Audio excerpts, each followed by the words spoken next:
Bienvenue sur cleanboy.com. Aujourd'hui, je suis chez Antoine Girard. Merci de m'accueillir, c'est sympa. Merci aussi d'avoir accepté ma proposition pour cette petite interview. Tu es sportif de haut niveau, puisque tu as le statut sportif de haut niveau maintenant. Ouais. Tu as participé au final des France Bloc dernièrement. Cette année, il y a une semaine. Ouais, et c'était mythique. Franchement, c'était mythique. T'as pas fait que ça. On s'est rencontrés, enfin en tout cas, on avait échangé en 2020. Ouais. En 2020, quand on avait échangé, tu m'avais dit que tu avais plein de projets. Tu voulais devenir pro en escalade, tu voulais choper des sponsors, et tu avais ce projet de ouf d'aller en Afrique du Sud pour faire la première répétition française de The Finish Line. Pour ceux qui ne connaissent pas The Finish Line, c'est un bloc qui fait quoi, 7-8 mètres de haut, hein, ça tu m'as dit à peu près. Sur cette partie, voilà, c'est du 8C bloc. C'est voilà. Nali Yukataivel qui avait fait la première en 2017, je crois. Et on en reparlera, c'est un projet énorme, voilà. Parce que moi, ça m'intéresse de savoir comment tu as géré tout ça, etc., etc. Donc, on va parler de ta passion pour l'escalade, on va parler des trips que tu as fait sur les sites de blocs, parce que tu n'es pas que résine, tu fais aussi beaucoup de blocs en extérieur. Magic Wood, Blue, Rockland, et j'en passe, et des meilleurs. On va parler compétition, on va parler entraînement. Et pour commencer, pour ceux qui ne connaissent pas, est-ce que tu peux en quelques mots te présenter tout simplement? Bah oui, pas de problème. Déjà, merci de venir m'interviewer, d'avoir fait toute cette route pour cette petite journée. Avec plaisir, poteau. Et donc pour me présenter vite fait, donc je m'appelle Antoine Girard. Ça fait maintenant, chaque année, j'ai pas refait le calcul, mais ça doit faire 15-16 ans que je grimpe. Et ça fait maintenant, on va dire, je sais pas, 8-9 ans où je me suis vraiment investi dans ce projet. Vraiment, c'est ma passion. Et que je donne tout pour ce sport. Et donc voilà, je me retrouve ici assis sur ce canapé avec Seb pour une interview aujourd'hui. Il me semble que tes premières perfs en compète, c'était quand? C'était quand tu étais minime, non? Ou un truc comme ça? C'est difficile à dire, je ne sais pas si on peut appeler ça une performance ou pas, parce que donc j'étais dans un petit club à Saint-Genis-Malifaux à l'époque, donc dans la Loire, un peu perdu dans le Massif central, on va dire, pas loin de Saint-Étienne. Et j'étais dans un groupe compétition, mais compétition mollo quoi. On avait un entraînement par semaine de 1h15, et puis toutes les 2 semaines, on avait un entraînement performance qui rajoutait 2 heures, mais comparé au petit gars de Chambéry qui grimpait 8 heures par semaine, on jouait pas dans la même cour. Il n'y a pas photo, ouais, c'est sûr. Et donc, non, mes premières perfs, on va dire, j'en avais fait une en Poussin 2 et une en Benjamin 2, où j'avais fait 3e au TNPB ou TRPB, je me souviens plus si c'était régional ou national, mais les grosses compètes jeunes, qui étaient du combiné à l'époque, donc vitesse bloc diff. Et voilà, j'avais fait 3e et c'était mes premières sensations en compétition et ça m'avait plu. Et après, j'avais eu un début sur les vraies compétitions fédérales, donc qui sont les championnats de France. Donc à l'époque, c'était à partir de minime, où j'avais fait quand même une 8e place sur un des championnats de France. Donc ça m'avait motivé, où j'avais construit un petit pan d'entraînement chez moi et je m'étais mis à m'entraîner. Et là, après, c'était parti, quoi, ouais. T'avais quel âge à l'époque? Et minime 2, 15 ans peut-être. 15 piges. C'est mon grand-père qui m'avait construit ça dans la grange et puis c'est parti comme ça. Ouais, excellent. C'est le pan qui est devenu le pan de la Mecque. Ouais, c'est ça. Ouais. Ok.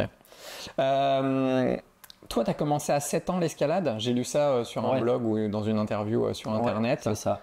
Comment tu as connu? C'était des potes? C'était tes parents? C'était non, pas du tout. Scolaire on va dire que à l'époque, j'avais mes parents qui s'étaient séparés il y a quelques années. Et donc, j'avais mon père qui voulait que je fasse du foot. Et ma mère qui aimait pas trop le foot. Et donc, du coup, j'ai commencé par faire un peu de foot, mais j'étais nul. Franchement, je suis en 1 an, je sais même plus si j'ai fait 1 an ou 2 de foot, mais j'ai pas marqué un but de la saison. D'accord. À l'échauffement, il fallait faire 10 jongles et je savais pas faire 10 jongles. Genre ça allait pas. Et ma mère je sais pas comment ça s'est fait, mais elle m'a inscrit à l'escalade et j'étais un peu timide. Et du coup, elle s'est inscrite avec moi. Excellent. Et donc ça a commencé comme ça, où je grimpais un peu avec ma mère, un peu avec le club, et puis ça m'a plu tout de suite. Et puis je me suis retrouvé à faire des compétitions départementales. Et d'un côté, il y avait le foot où je savais pas faire 10 jongles, et de l'autre côté, je gagnais des coupes départementales en microbe.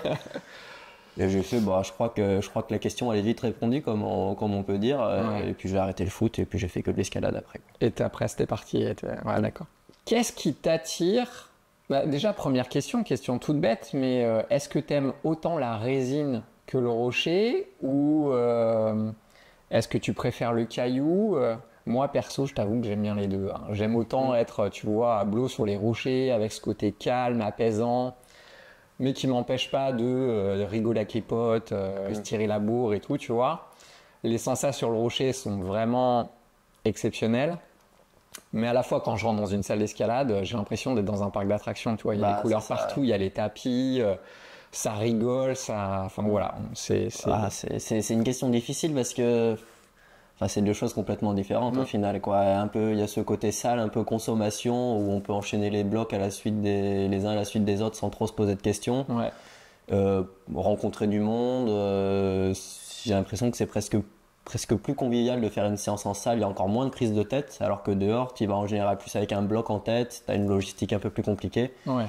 Et puis c'est pas du tout la même relation avec l'environnement, quoi. On est en nature, on profite, c'est plus calme, plus posé, tout est ralenti, alors que dedans c'est speed.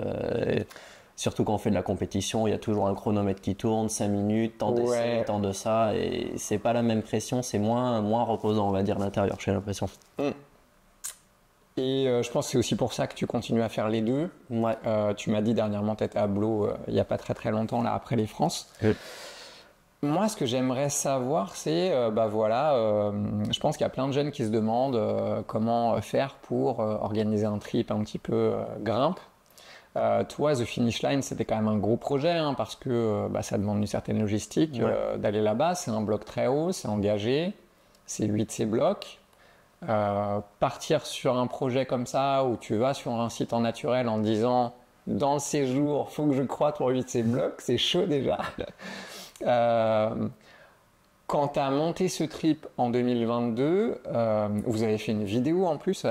avec tes potes de la Mec Production. Je vous mettrai le lien de la vidéo dans la description de la vidéo. Et en fait, vous y êtes allés nombreux. Vous avez vraiment fait une vidéo qui était hyper construite. Moi, j'adore le début de la vidéo avec les voitures là et tout, là, les différents. Enfin, je pense que vous avez bien galéré pour faire ça. Mais c'est super sympa à regarder.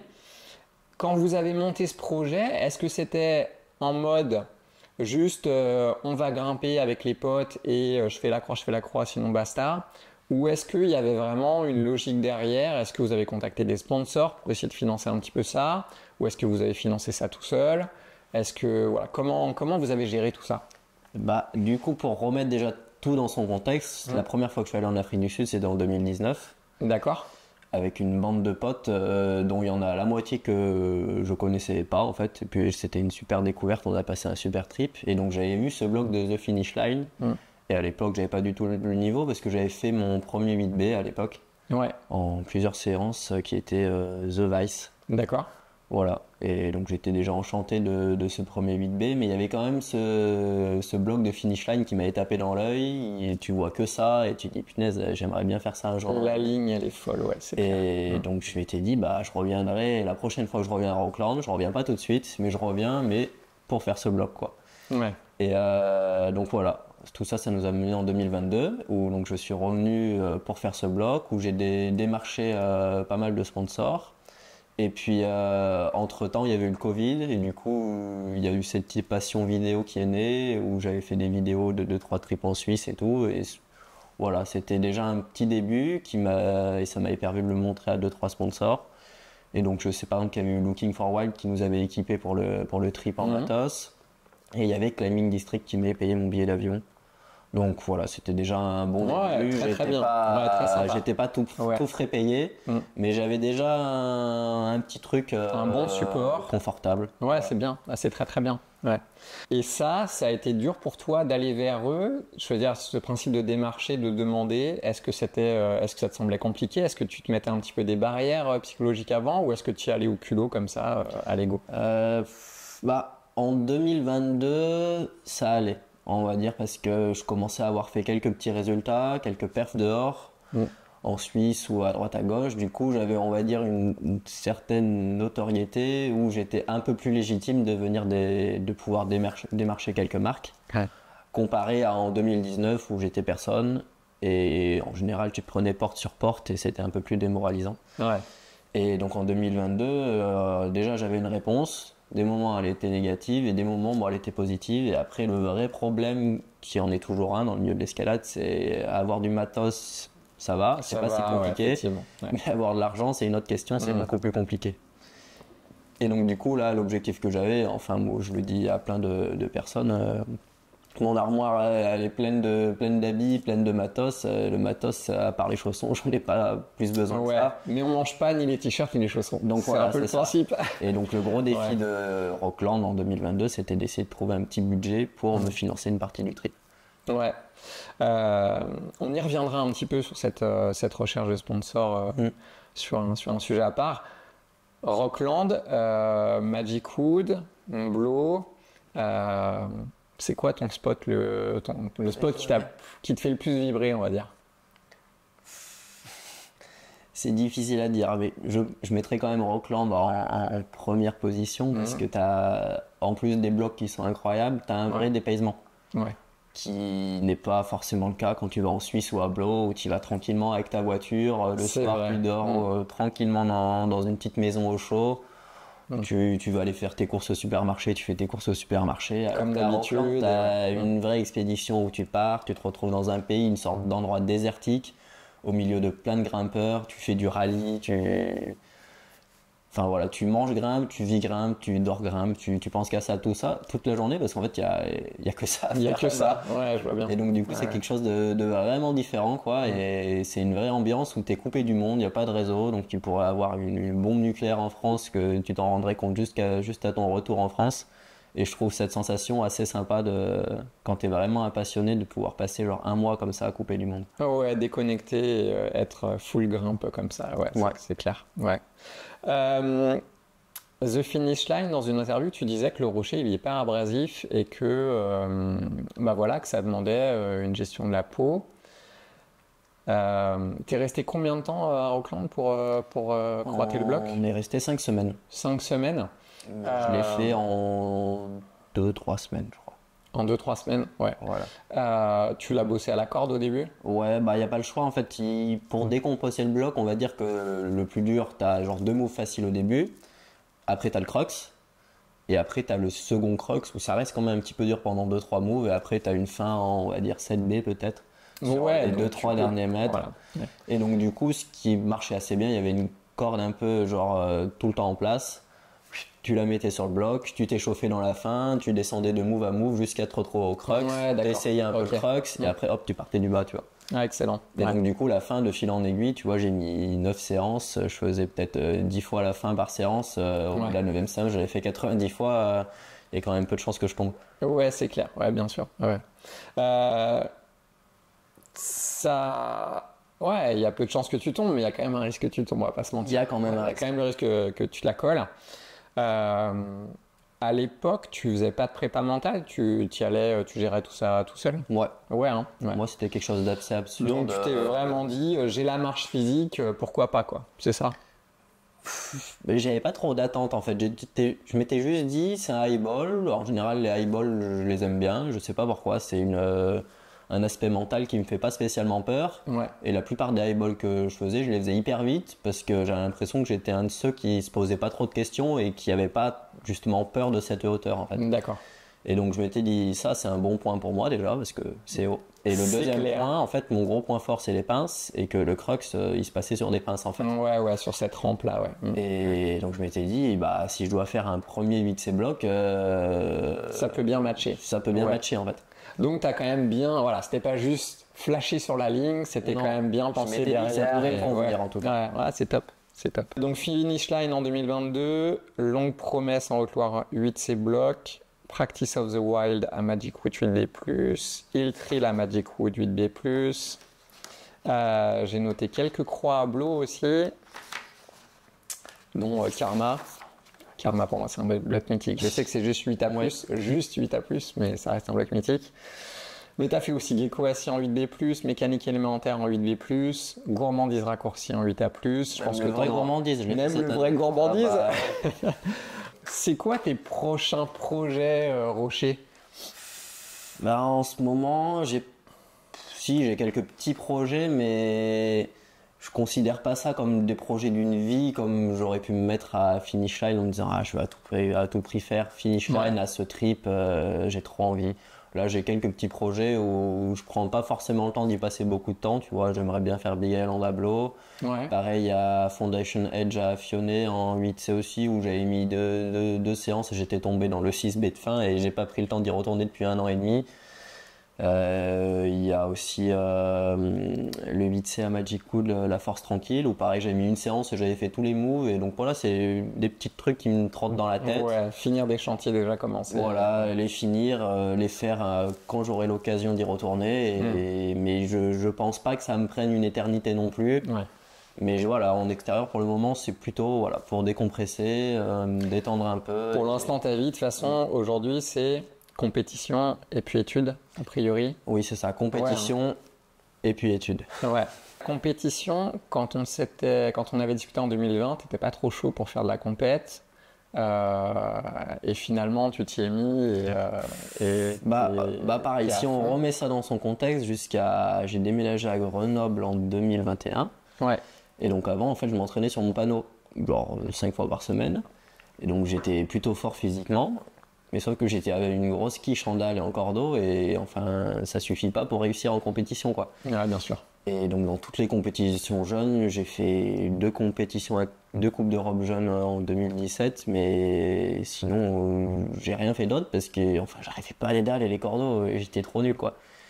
Et donc c'est pour ça que cette idée de compétition m'intéressait vachement en 2020, et je me disais punaise, mais j'ai un tel retard dans certains styles que je vois pas trop comment je peux tirer mon épingle du jeu quoi. Ah, surtout à la mode actuelle qui est quand même vachement en coordination, dalle et puis un petit peu à côté physique, mais c'est un quart, on va dire. Ouais. Quoi.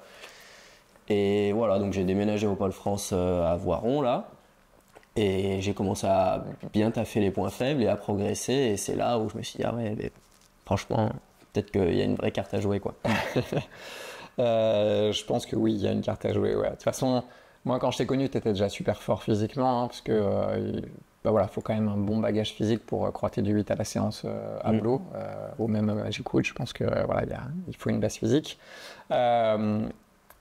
Et ce bagage technique, tu l'as bossé comment? C'est des entraînements cadrés par le pôle. Est-ce que le pôle de France de Voiron t'a beaucoup apporté là-dessus, t'a beaucoup accompagné, ou est-ce que c'est plutôt une relation avec un travail personnel, ou une relation avec un coach ou des coachs? Je pense que déjà dans un premier temps, il y a eu beaucoup de détermination perso, et puis c'est un mal pour un bien, mais au Pôle France de Voiron, il n'y a pas de dévers.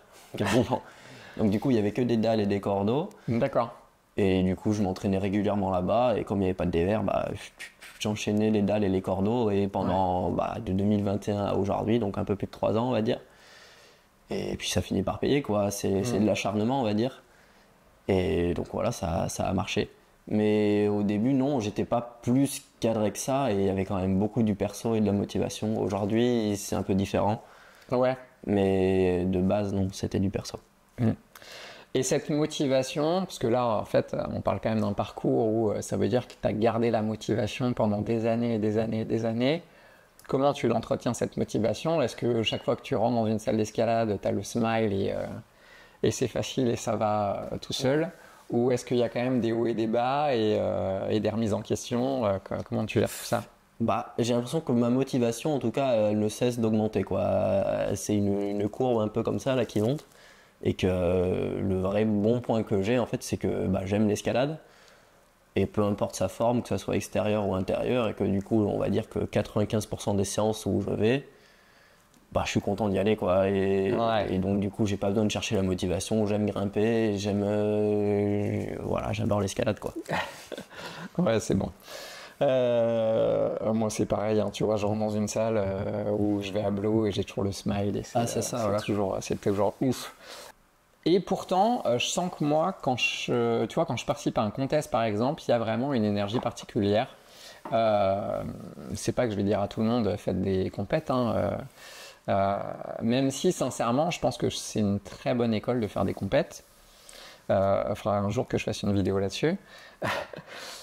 Pourquoi? Parce que je trouve que pendant un contest, tu as quand même une énergie particulière, un dépassement de soi particulier, un moment où une stratégie aussi à mettre en place parce que tu veux faire des blocs en faisant le moins d'essais possible.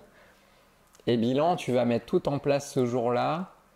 En tout cas, tu vas mettre en place des choses ce jour-là que tu ne mettras pas forcément au quotidien quand tu vas juste grimper avec tes potes. À savoir, bah voilà, l'effort en lecture, il est plus important. La stratégie, par quel bloc je vais commencer, comment je vais gérer mon énergie, etc. Et je trouve que c'est une bonne école.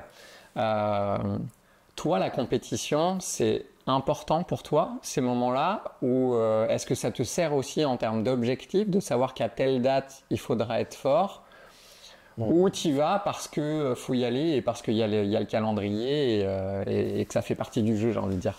Non, bah, en fait, je trouve que la compétition, ce qu'il y a de fantastique, c'est que tu as une dose d'émotion et d'adrénaline que tu retrouves nulle part ailleurs.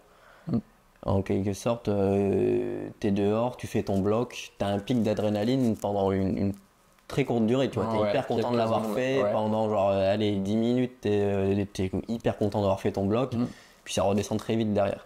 Bah, après, si c'est la perte de ta vie, ça peut un peu plus durer. Alors que, à la différence, pendant une compétition, tu as je sais pas, là, ce niveau d'émotion qui est tellement haut pendant tout ton tour de compète que tout est un peu flou, tu es un peu dans une sorte d'univers parallèle. Enfin, je prends le cas surtout d'un circuit, par exemple championnat de France ou sur n'importe quelle compétition. C'est pendant ces 50 minutes, mais là, tu es à fond et tu as l'impression d'être dans un autre monde en fait. Et tu retrouves ces émotions, d'autant plus quand ça marche, vraiment c'est incroyable, tu sais pas ce qui t'arrive. Et quand ça marche pas, bon après ça descend aussi très très bas, tu vois. C'est pas toujours évident de gérer les deux. Et je trouve que tu as un niveau d'émotion qui est vraiment beaucoup plus élevé en compétition qu'en extérieur. Et c'est ça qui me plaît. Et puis c'est une émotion complètement différente aussi, quoi. Ouais. Aujourd'hui, tu es champion de France universitaire, je crois. Oui. Tu as fait des podiums, hein, 2e et 3e sur des Coupes d'Europe, 2e en Autriche et 3e en Italie. Ouais, cette année. En 2024. L'année dernière, voilà, on est déjà en 2025. Tu fais finale France cette année. C'est quoi tes projets futurs en compète? Est-ce que tu as des vrais objectifs en compétition, genre, je sais pas, participer à des Coupes du Monde ou participer à une finale de Coupe du Monde ou faire un podium en Coupe du Monde? On va dire que le rêve de tout bon compétiteur, c'est de devenir champion du monde un jour. Ouais. Et donc ça serait vraiment la finalité finale, on va dire. Genre le Graal, quoi. Ouais. C'est ça, ouais. Et qu'entre-temps, il y a des objectifs intermédiaires et tout le monde sait qu'aujourd'hui, se qualifier en France, c'est pas facile. Et donc, c'est pas du tout facile. Non, c'est très dur même. Ouais. Et donc, par exemple, les objectifs déjà à court terme dans un premier temps, ça serait de se qualifier en Coupe du Monde sans passer par les Coupes d'Europe, d'aller directement en Coupe du Monde parce qu'au moins, pas d'aléatoire. Et faire des demi et finales à plus court terme pour après mener à l'objectif principal. D'accord. Il y a des sélectifs dans bientôt, je crois. Ouais, dans 2 semaines. Dans 2 semaines, à Toulouse. À Fontainebleau. À Fontainebleau, ok. À Toulouse, c'est les jeunes. Ok, d'accord. Ouais, sélectif à Blo dans 2 semaines. Toi, parce que tu as été en finale des France, c'est pas pour autant que tu as ta place en équipe de France, on est d'accord, hein? Il faut passer par le sélectif. Non, pour faire vite, le gagnant des France récupère une place, le gagnant du sélectif récupère une place, et après, s'il reste des places, on combine les deux. D'accord, en quelque sorte. Donc non, cette 6e place me met, on va dire, un peu confortable pour le classement combiné, mais ne m'avance en rien quand on regarde à l'objectif principal qui est de gagner ce sélectif. Ça rassure pour la suite, mais il y a encore du taf à faire, quoi. C'est ça. Et non, voilà, rien n'est acquis et ça va être difficile et il faut s'attendre à devoir se battre jusqu'au bout, quoi. C'est comme ça. Mais c'est aussi ça qui est excitant. Bonne transition pour enchaîner sur le sujet de l'entraînement. Pour être à ce niveau-là, comment tu t'entraînes, mais aussi comment tu jongles entre tes entraînements, mais aussi ta vie d'étudiant, parce que tu es étudiant en école d'ingénieur. à l'NC Cube, c'est ça tu m'as dit? Ouais. Voilà. Et donc, tu as quand même cette double casquette à gérer au quotidien. Étudiant, avec des épreuves, avec des échéances, et puis les entraînements pour ce statut de sportif de haut niveau et tout le calendrier des compétitions et des échéances à venir. Bilan, ton entraînement, ton quotidien, il ressemble à quoi? Bah, je pense déjà pour commencer, et je sais pas s'il y a de recettes miracles pour devenir fort en entraînement parce que tout le monde fait des choses complètement différentes et il n'y a pas forcément la recette idéale. Ouais. Mais je sais que si on remet tout dans son contexte, je pense qu'il faut regarder dans l'ensemble en fait. Tu peux pas dire cette année comment tu t'es entraîné et je vais faire ça, je vais devenir fort parce que c'est quelque chose, moi ça s'est construit sur 15 ans et c'est difficile de l'appliquer à toute personne. Mais je sais que du coup quand j'étais petit je faisais énormément de panneaux, enfin que ça on va dire quasiment. Et j'ai attaqué la muscu aussi très tôt, je faisais des tractions avec des sacs de ciment. Donc j'ai fait beaucoup de muscu, de dips, du bullish et beaucoup de panneaux. Et de fil en aiguille, aujourd'hui j'ai l'impression que j'ai atteint un bagage physique qui est plutôt vraiment bien et qu'il faut que je continue à l'améliorer. Mais par exemple, là ça fait 2 ans que j'ai complètement arrêté la musculation. Donc je fais uniquement de la grimpe et puis de la PPSP, je ne sais pas si on peut appeler ça de la musculation, en tout cas plus de lest, juste de la force doigt, de la force contact, un peu des petits exotypes de gainage, suspension à un bras, des trucs comme ça, du gully, voilà, à la limite des tractions à un bras, mais sur des prises, quelque chose de vraiment très appliqué.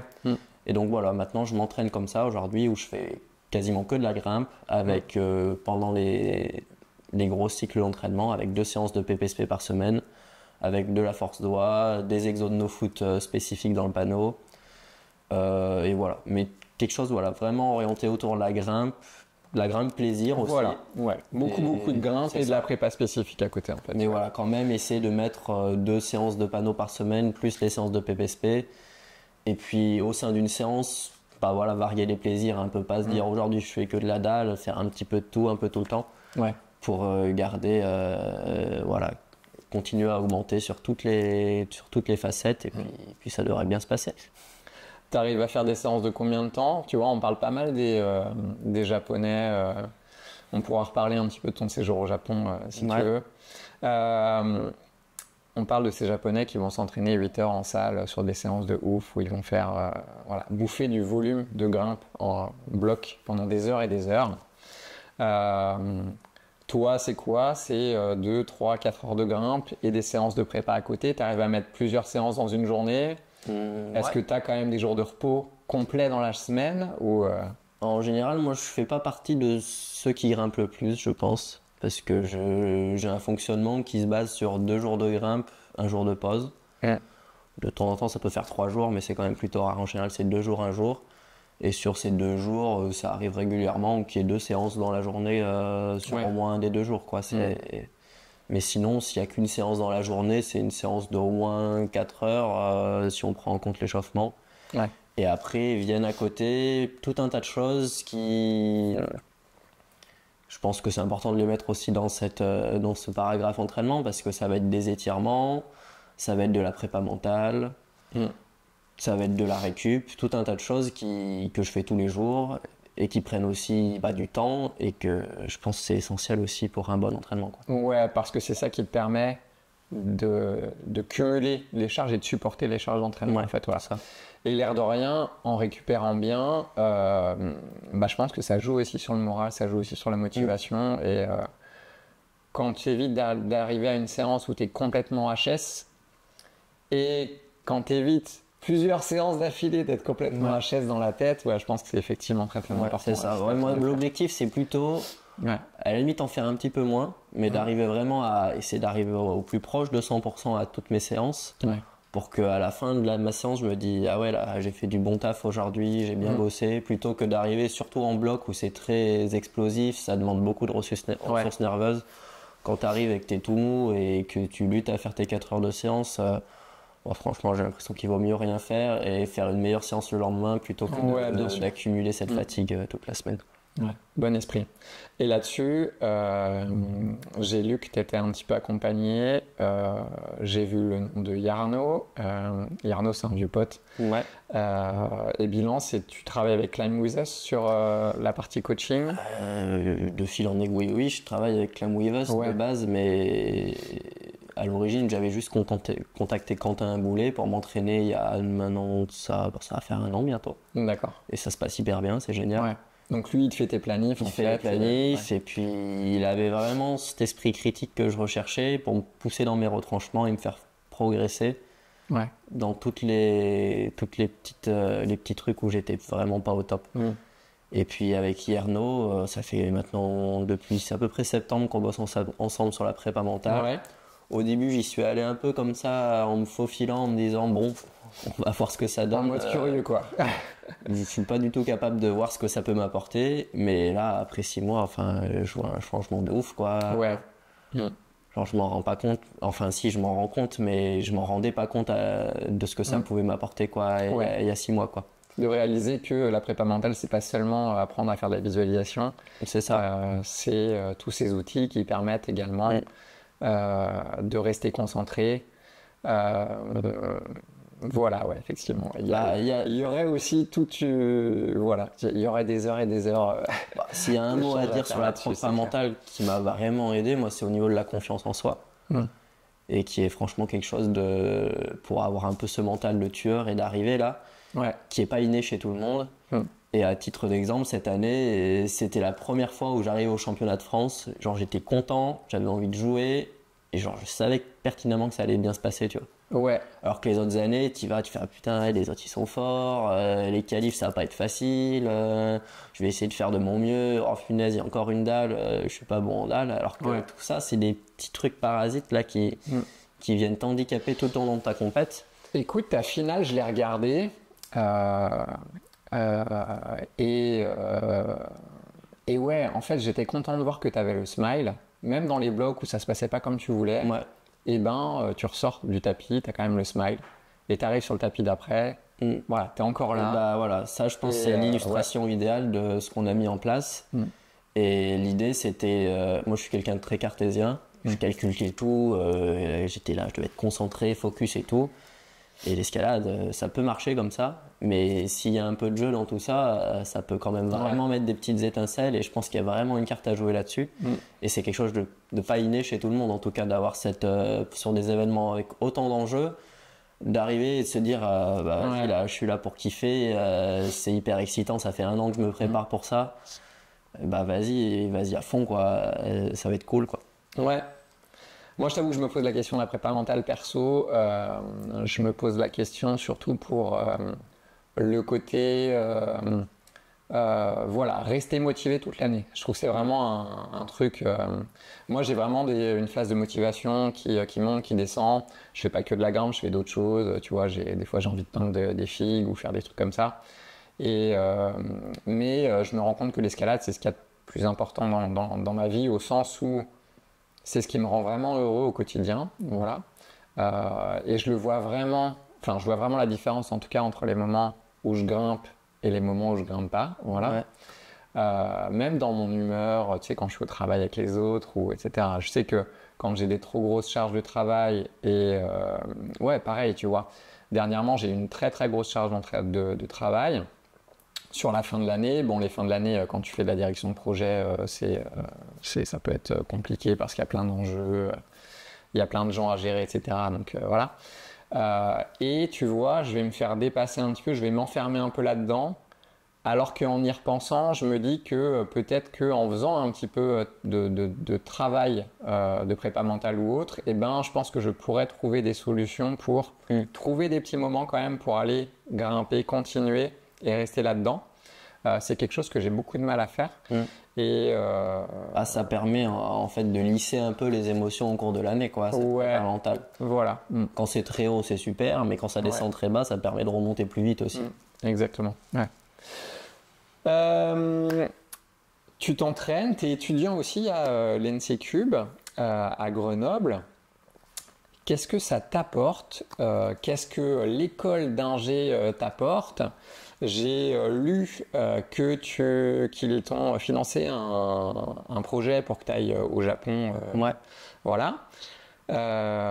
Et donc j'ai vraiment l'impression que l'école, c'est pas seulement pour faire tes études, mais c'est aussi un vrai sponsor, j'ai l'impression. Quelle est ta relation avec l'école? Comment tu as entendu parler de cette école et qu'est-ce qui t'a amené à suivre ce parcours? Et par où je peux commencer? Donc déjà, comment j'ai entendu parler de cette école? C'est que j'ai fait un DUT mesure physique à Saint-Étienne avant tout ça. Et puis après, je me posais des questions sur la suite parce que j'avais pas envie d'attaquer à travailler tout de suite. Et donc j'ai regardé dans un premier temps, on va pas se mentir, Grenoble parce que j'avais envie d'aller à Grenoble pour grimper. Je t'avoue que c'est sympa. Quand t'arrives, tu vois les montagnes avec la neige et tout, sincèrement, c'était pas mal. Puis il y a une super communauté de grimpeurs, enfin c'est cool quoi, il y avait le Pôle France. Donc de base c'était pour ça. Et je connaissais aussi des gens donc, qui étaient à l'INP, donc j'ai regardé à l'INP qu'est-ce qu'il y avait, qu'est-ce qui pouvait m'intéresser. Et il y avait cette école eau, énergie, environnement qui me branchait. Et donc du coup j'ai postulé, j'ai été pris et puis donc je suis arrivé dans cette école. Et ce que je trouve assez génial donc à l'INP, c'est que quand on est sportif de haut niveau, on a un vrai confort quoi. Tout est organisé pour que ça se passe bien en fait. On doit être absent, on n'a qu'à être absent. On veut rattraper quelque chose, on nous fait rattraper. On nous paye même quelqu'un pour nous prendre des notes quand on n'est pas là. Enfin, genre c'est génial quoi. Ouais. Et en plus de tout ça, il y a une fondation qu'on peut intégrer et qui peut nous aider financièrement sur des projets sportifs ou sur une saison. Et donc voilà, moi ça fait 3 ans que je suis avec eux maintenant là.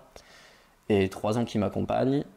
Et franchement, c'est génial quoi, d'avoir ça de cette fondation pour pouvoir vivre mon projet. Et puis, comme on l'a dit au début de la vidéo, c'est pas facile de trouver des fonds en escalade. Et ça, franchement, ça me permet d'une, d'avoir des fonds. Et de deux, je rencontre plein d'industriels lors de galas ou des choses comme ça. Et je peux discuter avec eux et je peux me faire des contacts. Et ça, c'est cool. Et donc, tu as déjà ton carnet d'adresses pour plus tard. Voilà. Ouais. Parce que j'ai bien compris que toi, ton objectif dans la vie, c'est quand même. L'idéal, en tout cas dans l'idéal, ça serait de vivre de l'escalade, de vivre de ta passion. Mais quelque part, tu as quand même cette roue de secours avec ce diplôme au bout du bout, ces contacts qui te permettraient d'être ingénieur et de vivre confortablement quand même plus tard. C'est ça. C'est une roue de secours, mais une roue de secours confortable, on va dire, parce que c'est quand même un métier chouette. Ouais, c'est clair. Et puis, dans un monde où ça se passerait mal, j'aurais quand même un métier super intéressant derrière. Et puis je trouve aussi que l'avantage de faire des études ou même de travailler un peu en parallèle, c'est que ça te fait un cadre de vie. Parce que l'escalade, c'est pas comme du vélo de roue ou de la natation où tu peux en faire 10 heures par semaine en fait. Parce que tu grimpes déjà 4 heures par jour tous les jours de la semaine. À la fin de la semaine, t'as plus de peau, t'es cuit quoi. Donc je trouve que c'est quand même plutôt intéressant d'avoir ce cadre de vie à côté qui te dit allez, tous les matins tu te lèves à 8, le soir tu te couches pas trop tard et en fait ça te régule et ça t'oblige à être un peu plus rigoureux dans ta... en fait ça te remplit ton emploi du temps complètement et ça t'oblige à être vraiment rigoureux, à tout optimiser et à remplir tout ton temps et à moins passer du temps couché sur ton canapé à rien faire quoi. Et ça je trouve que c'est quelque chose d'important aussi quoi. C'est du temps qui est pas gaspillé. C'est quoi tes ambitions pour la suite de ton parcours? Professionnel du coup en termes d'études? En tout, en études, en grimpe, en tout. Terminer mon école d'ingénieur déjà dans un premier temps. Et après, je me laisse plusieurs portes ouvertes. Pourquoi pas travailler un peu à mi-temps dans une boîte d'ingé et faire beaucoup d'escalade à côté et continuer à fond dans l'escalade.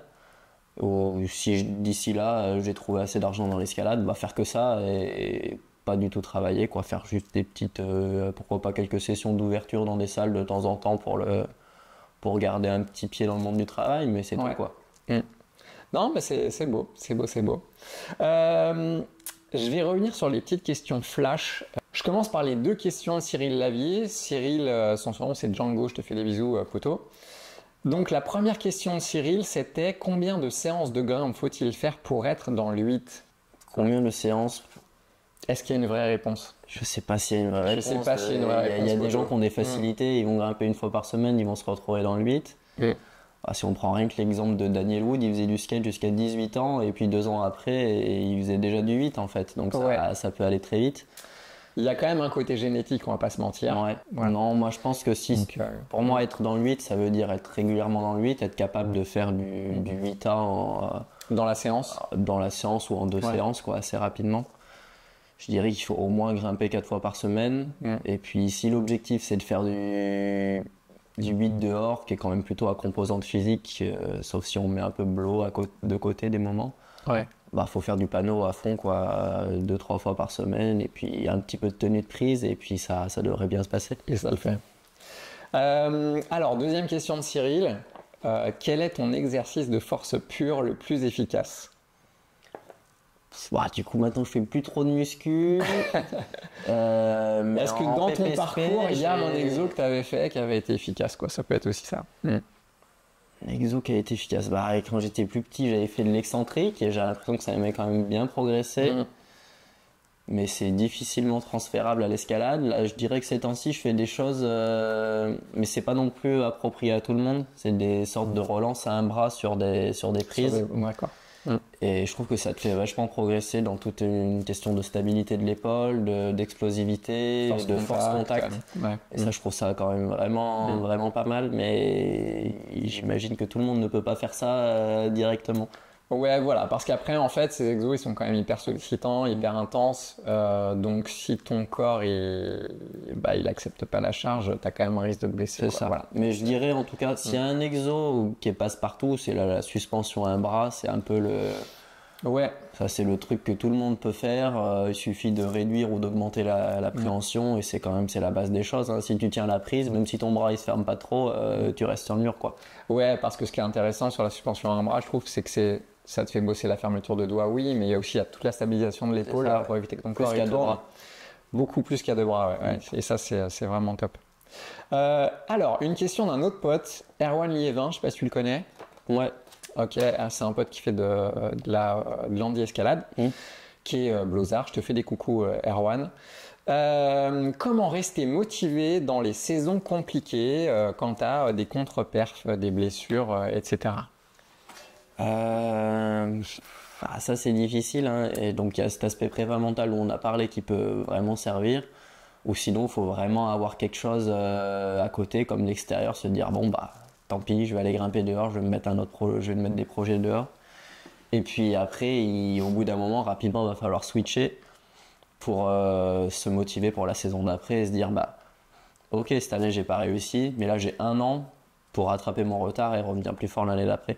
Ouais. Et ça, c'est quelque chose d'assez motivant. Ouais. Tu avais eu une contre-perf, tu avais fait un post sur Insta, je crois, où à un moment, tu disais, c'était pas réellement une contre-perf, j'étais quand même plutôt satisfait de ma saison. C'est juste que moi, j'avais qu'une envie, c'était d'aller en Coupe du Monde. J'étais marqué dans tous les critères, j'avais été premier non qualifié sur plusieurs étapes. Ouais. Et au final, je m'étais pas retrouvé en Coupe du Monde, donc c'était plus une frustration et de la déception qu'une réelle contre-perf, parce qu'en soi ma saison elle était vraiment pas si mal, tu vois, genre j'avais fait 2 podiums sur deux étapes de Coupe d'Europe, j'étais pas passé loin de la finale au championnat d'Europe non plus, enfin sur 3 compètes que j'ai fait, c'était les 3 seuls, franchement le ratio était pas si mal. Donc non, c'était pas une contre-perf, c'était plus de la déception. Bah écoute, merci pour toutes ces réponses et toutes ces infos. J'espère que ça servira à beaucoup de monde. J'espère que vous avez passé un bon moment à écouter ces petits échanges. Est-ce que tu veux remercier tes sponsors, par exemple? C'est l'occasion, n'hésite pas. Ouais. Bah du coup, on en a un petit peu parlé, mais la Fondation Grenoble INP, je tenais vraiment à les remercier parce que ça fait maintenant 3 ans qu'ils m'accompagnent et ils font du chouette taf, en tout cas, c'est super. Et puis à côté, j'ai Madrock, j'ai Super, les prises qui m'accompagnent sur des événements aussi. Les prises de Gauthier, super. Ouais, c'est ça, les prises. Et franchement, c'est un chouette gars, il est motivé, il est parti de rien, enfin, c'est une chouette aventure. Et voilà, et puis j'ai Friction Lab aussi aux États-Unis, là pour la Magne, ils font du super matos aussi, et voilà. Et bah super, bah écoute. Merci à toi encore. Ouais. Je te souhaite le meilleur pour cette année. Je te souhaite plein de participation en Coupe du Monde. Vraiment, je vais suivre ça de près. Et puis écoute, je te dis à bientôt, peut-être sur un contest ou en forêt. Bah ouais, merci pour tout. Merci à tous. Ciao. Ciao.